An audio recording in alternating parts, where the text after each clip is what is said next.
Close your eyes for a second and try to hear it. Not the polished theme song you know, but the sound of 6,000 cattle lowing in the heat of a California summer that feels more like a furnace. This wasn't a movie set, it was a grueling, dusty, and often dangerous endurance test. For 7 years, a young man with a chiseled jaw and a gaze that could cut through stone spent 6 days a week, 14 hours a day in this environment. We know him as Clint Eastwood, the ultimate symbol of American grit. But in 1959, he was just a guy named Clint, who was terrified that his big break was actually a dead end. Before we peel back the layers of the Rawhide machine and reveal the secrets the network tried to bury under the desert sands, I want to know who I'm talking to today. Where are you watching this from? Are you in a quiet city, or perhaps out in the country where the spirit of the Old West still lives? Drop your location in the comments. I love seeing how far this story travels. The legend says Clint was a natural. The truth? He was a desperate man. Before Rawhide, Clint's career was a series of humiliations. He was dropped by Universal because they said his Adam's apple was too big and he talked too slowly. Think about that for a second. The very things that made him a multimillionaire icon later were the reasons he was rejected. He was working at a gas station, digging swimming pools in the blazing sun, and taking bit parts in B-movies about giant spiders. When he got the role of Rowdy Yates, it wasn't a triumph, it was a survival tactic. He needed the paycheck, but that paycheck came with a price that almost cost him his soul. What almost nobody tells you is that Clint Eastwood felt like a fraud during those first few seasons. He was cast to be the pretty boy foil to the rugged Eric Fleming. While Fleming played the seasoned wise trail boss Gil Favor, Clint was forced into the role of the impulsive, often naive kid. The producers wanted him to be a teen idol. They wanted him to smile. They wanted him to be the guy that mothers wanted their daughters to marry. But Clint, he was already a war veteran. He had survived a plane crash in the Pacific and swam miles to shore through shark-infested waters. He had more darkness in him than the script allowed. This created a silent, boiling tension on set. Clint would look at his lines and literally strike through 50% of them. He knew instinctively that a man in the desert doesn't talk that much. He knew that mystery is more powerful than dialogue. But every time he tried to stay silent, the directors would scream at him to act more. They didn't want a legend, they wanted a puppet. Pay attention to this now, because this is where the forbidden history of the set begins. The environment on Rawhide was designed to break people. It was a factory show. They had to produce an hour of television every single week. This meant there was no time for art. It was a meat grinder. The cattle were real, and they were unpredictable. Clint often talked about how the smell of thousands of cows combined with the 100-degree heat created a psychological pressure that most actors couldn't handle. It made people angry. It made them drink. And it made the rivalry between Clint and Eric Fleming turn into something much more personal than professional jealousy. Eric Fleming was the king of the set, and he didn't like the way the young, pretty boy was starting to pull the focus of the cameras. Fleming was a man with a tragic past, a man who had literally had his face rebuilt after a horrific accident. He was tough, but he was also insecure about his position. When fan mail started arriving in sacks, and most of it was addressed to the tall kid with the squint, the atmosphere turned toxic. There was a hierarchy on that trail, and Clint was at the bottom of it, despite being the one the audience wanted to see. The network saw this conflict, and instead of fixing it, they stoked the flames. They figured that real-life tension made for better television. They were playing with fire, and eventually, the bridge between the two stars burned down completely. And then there's the money. Let's talk about the slave contract. In the late 50s, television was the Wild West of business. There were no protections. Clint signed a contract that gave him a steady salary. Sure, but it also gave the network total control over his life. He couldn't do other movies. He couldn't endorse products without their permission. He couldn't even change his hair without an executive in a skyscraper thousands of miles away, signing off on it. He was a prisoner of his own success. While the show was making millions for CBS, Clint was still living in a modest house, driving an old car, and wondering if he would ever be allowed to be a real actor. He felt like he was being exploited, and he wasn't wrong, but there was a detail, a tiny, almost forgotten moment in season 2, that changed everything. It was a scene where Clint had to handle a horse that was particularly wild. The stunt coordinator told him to step aside, but Clint refused. He saw an opportunity to show the producers that he wasn't just a face. He climbed onto that horse, and for 3 minutes of terrifying chaos, he stayed on. When he got off, his hands were bleeding and his face was covered in grime, but he didn't look like Rowdy Yates anymore. He looked like a man who had just realized he had more power than the people paying him. He realized that if he was willing to take risks they weren't, he could eventually win. But the real cost of the show wasn't just physical. It was the Rowdy Yates brand. The show was so successful that Hollywood started to see Clint only as that character. He was being typecast into oblivion. He knew that the longer he stayed on Rawhide, the harder it would be to ever be taken seriously in cinema. He was watching his prime years slip away in a cloud of cowdust. Every morning he would wake up, put on the same vest, the same hat, and say the same types of lines, and a little piece of his ambition would die. He began to develop a reputation for being difficult or moody on set. In reality, he wasn't moody. He was mourning the career he thought he would never have. And then there was the director's ban. This is a part of the story that makes most modern directors cringe. Clint became obsessed with the mechanics of filmmaking. He would spend his lunch breaks sitting with the camera operators, asking about lenses, lighting, and framing. He wanted to learn the craft from the ground up. He eventually went to the producers and asked to direct just one episode. He even offered to do it for free. Their response? A flat, cold no. They told him that actors act and directors direct, and that he should stay in his lane. That rejection was the spark that lit the fire of Malpaso Productions years later. He didn't just want to be a star. He wanted to own the means of production. He wanted to be the boss so that no one could ever tell him no again. But as the seasons dragged on, something strange started to happen. The Rawhide Curse began to manifest. It started with minor accidents, horses tripping, equipment failing. Then it moved to the personal lives of the cast. Divorces, lawsuits, and a general sense of malaise began to haunt the production. It was as if the desert itself was tired of them. And in the middle of this, Clint found a loophole, a tiny legal crack in his contract that mentioned international projects during the off-season. It was a gamble that would either make him the biggest star in the world or land him in a courtroom for the next decade. He was about to do something that no TV star in their right mind would do. He was going to take a pay cut to fly to a country where he didn't speak the language, to work with a director who had never made a hit, all while the CBS lawyers were watching his every move like vultures. But before we get to the secret flight to Rome, we have to talk about the incident that almost ended Rawhide in season 4.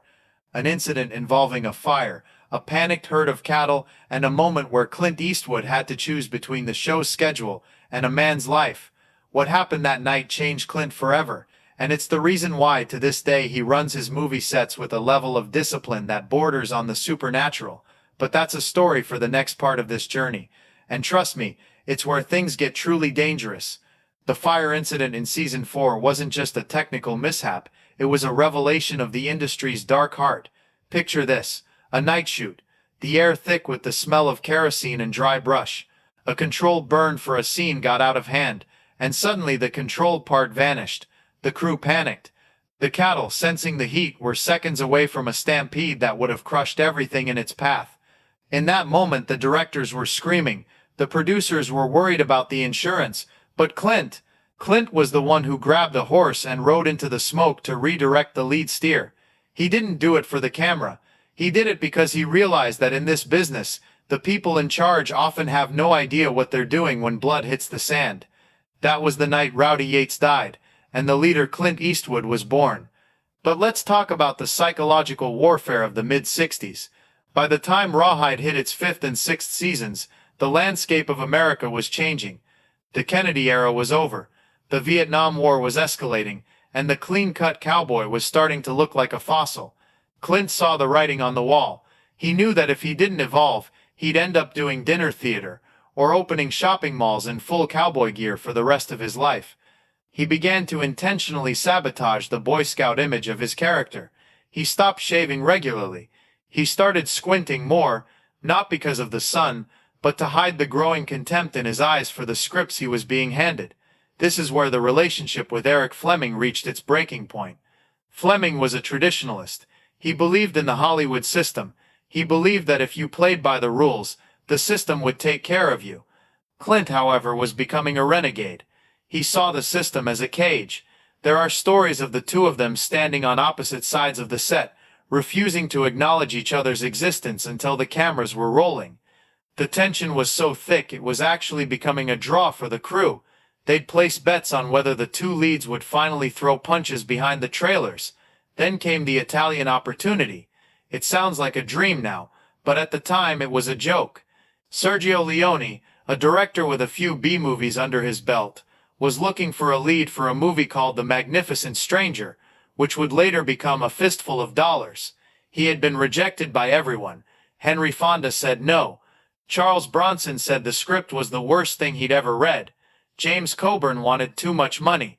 Finally, Leone saw an episode of Rawhide and noticed the tall kid who didn't talk much. He liked the way Clint leaned against the fence. That was it. That was the audition. But there was a massive wall in the way. The CBS legal department. Clint's contract was like a pair of iron handcuffs. He was prohibited from working on any other theatrical production while Rawhide was in session. However, Clint's lawyer found a gap in the wording. The contract forbade him from working for American film companies. It said nothing about a small independent production in Spain and Italy. It was a legal gamble of epic proportions. If CBS decided to fight him, they could tie him up in court for years, effectively ending his career while he was still young. Clint decided to jump. He told the network he was going on vacation. He didn't tell them he was taking a suitcase filled with his own props. He went to a local hat shop and bought the iconic flat-crowned hat. He went to a Western store and bought the black cigars, even though he actually hated smoking and the taste made him nauseous. He was crafting a new identity in the shadows. He flew to Rome in coach, unrecognized, a TV actor fleeing his own fame to find a better version of it. When he arrived in Spain to film, he was shocked. It wasn't like the high-budget, organized sets of Rawhide. It was chaos. Nobody spoke the same language. The cameras were old. There was no craft service with coffee and donuts. There was just bread, wine, and dust. But for Clint, it was heaven. For the first time, he wasn't being told to smile more. Leone told him, "Don't act, just be." Clint took that to the extreme. He started cutting his own lines again. In one famous instance, he took a 5-page dialogue scene and reduced it to a single nod of the head. He was stripping away the TV fluff and creating a cinematic language that didn't need subtitles. But back in the States, the Rawhide producers were getting suspicious. They heard rumors of their star being spotted in the Spanish desert. They started sending telegrams. They threatened to cancel his insurance. Clint ignored them. He was reinventing the Western. He was turning the moral cowboy into an anti-hero, a man who killed for money, didn't care about the law, and walked through a world of gray instead of black and white. It was the complete opposite of everything Rawhide stood for. He was effectively murdering Rowdy Yates every time the cameras rolled in Spain. When he returned to the Rawhide set for the next season, the change was jarring. He looked different. He carried himself with a coldness that unsettled the cast. He had seen the future of cinema, and it made the TV show look like a puppet play. But then tragedy struck the production in a way that no one saw coming. Eric Fleming, feeling the pressure of Clint's rising shadow, decided he needed to prove he was still a movie star. He left Rawhide to pursue a film career, eventually taking a role in a movie called High Jungle in Peru. During a scene on a dangerous river, the boat capsized. Fleming told his co-star to jump to safety, but he stayed with the boat a second too long. He was swept into the rapids. The search lasted for days. When they found him, the news shattered the Rawhide family. For Clint, it was a sobering moment. He saw what happened to those who tried to play the game by the old rules, and failed. It made him even more determined to control his own destiny. He realized that in Hollywood, if you don't own the ship, you're eventually going to drown. This tragedy is rarely discussed in the context of Clint's rise, but it's the hidden catalyst that turned him from an actor into a mogul. He vowed never to let a studio's vision or safety shortcuts dictate his life again. But there was still the issue of the movie he'd filmed in secret. A Fistful of Dollars became a massive hit in Europe, but it was tied up in legal battles regarding the rights to the story, which was a reimagining of Kurosawa's Yojimbo. For 2 years Clint was in a bizarre limbo. He was a superstar in Italy, and a has-been TV actor in America.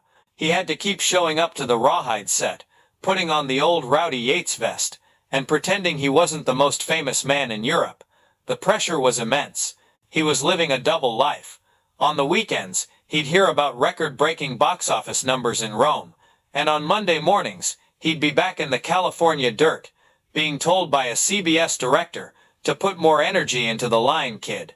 It was a psychological torture that would have broken anyone else. But Clint used that frustration. He fed it into his performance. He became the man with no name, because he literally couldn't use his name or his fame yet. Finally, in 1966, the show was cancelled. The ratings had plummeted because the audience could sense that the heart of the show was gone. The network tried to blame Clint's attitude. They said he was uncooperative. But the truth was, the world had moved on, and Clint was the only one who had the map to the new world. But there's a secret about the very last day of filming Rawhide.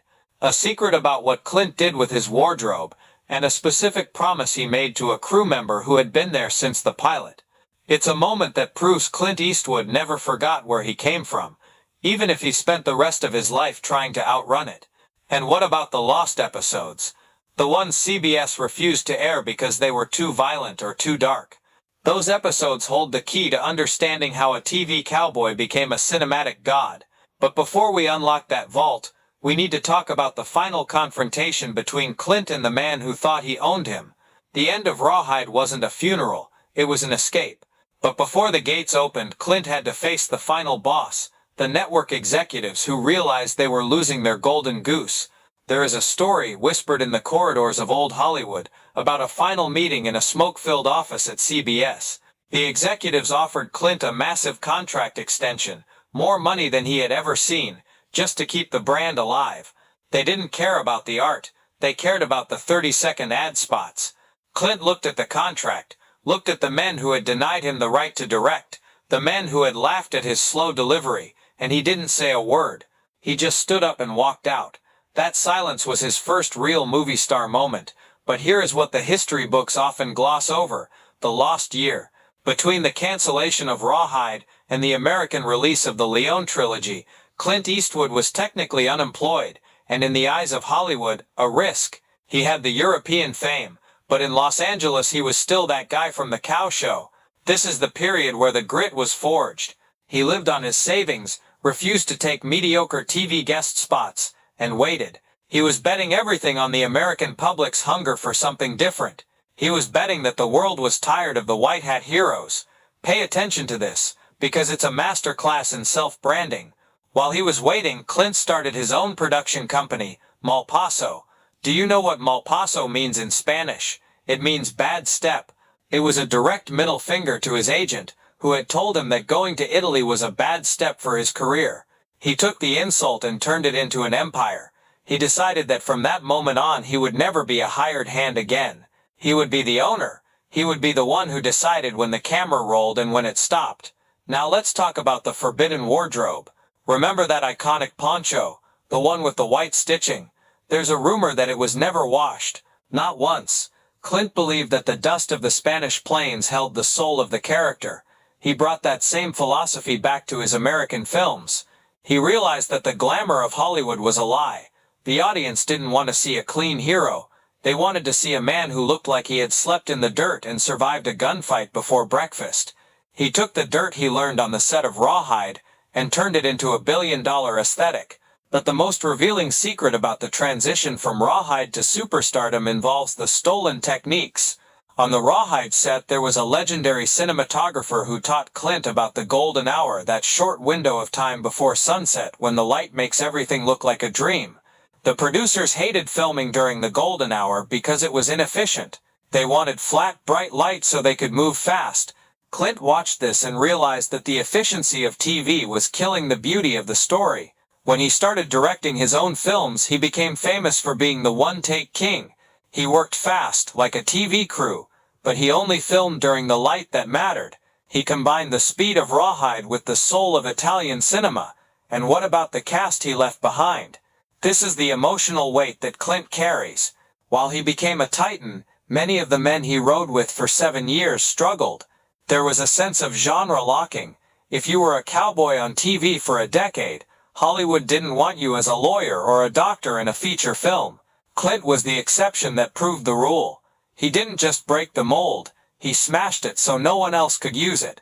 Some say there was a final dinner with the surviving crew members where Clint made a silent promise. He would hire them. And if you look closely at the credits of his early directorial efforts like High Plains Drifter or The Outlaw Josie Wales, you'll see the names of the Rawhide stuntmen and bit players.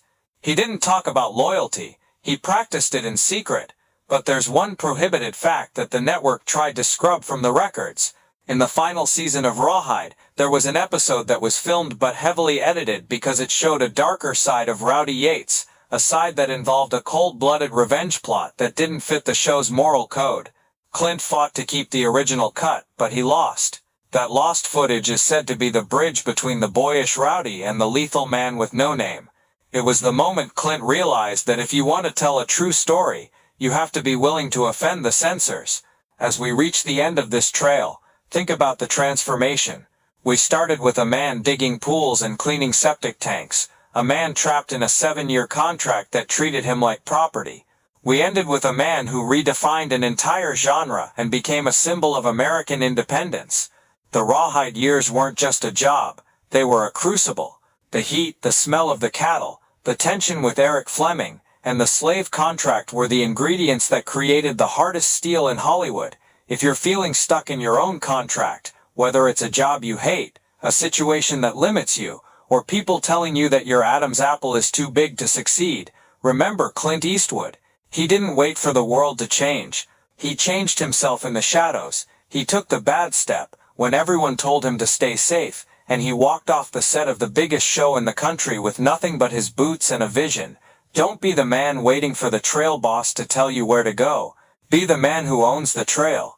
If this deep dive into the dust and secrets of Rawhide changed the way you see the legend, do me a favor, hit that like button. It helps the algorithm find more people who need to hear this story. And if you haven't yet, subscribe. We're just getting started. Our next investigation takes us into the cursed production of a film that almost ended Clint's life twice during filming. You don't want to miss the bridge incident. Before you go, I have one last question for the real fans. If you had to choose one, the charming Rowdy Yates or the cold man with no name, who represents the real Clint Eastwood to you? Let me know in the comments. I read every single one. Stay focused. Stay silent when everyone else is talking, and keep riding your own trail.